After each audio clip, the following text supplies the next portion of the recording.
আজকে পালং শাক দিয়ে এমন একটা রেসিপি তৈরি করব যা কিন্তু বাচ্চা থেকে বুড়ো সবাই খেতে পারবে। আর খাবারটা কিন্তু ভীষণ হেলদি। আর একটা কথা না বললেই নয়, আমার ভীষণ ঠান্ডা লাগার কারণে গলার আওয়াজটা চেঞ্জ হয়ে গেছে।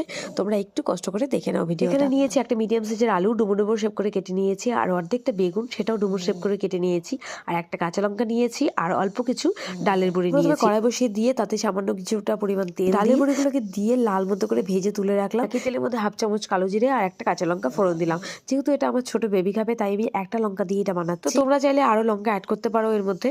তারপর দিয়ে দিলাম আলুটা, আলু দেওয়ার পর নুন আর হলুদ দিয়ে একটু সামান্য ভাজা ভাজা করে নিলাম। তারপর দিয়ে দিলাম বেগুনটা দেওয়ার পর হাফ চামচের মতো চিনি দিয়ে দিয়েছি।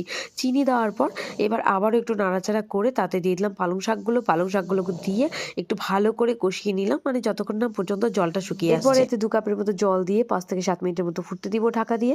ঢাকা তুলে ডালের বড়িগুলো দিয়ে একটু নাড়াচাড়া করে নামিয়ে। আজকের এই পালং শাক আর বেগুন ভাজা দিয়ে কিন্তু আমার মেয়ে দুপুরে লাঞ্চ করবে।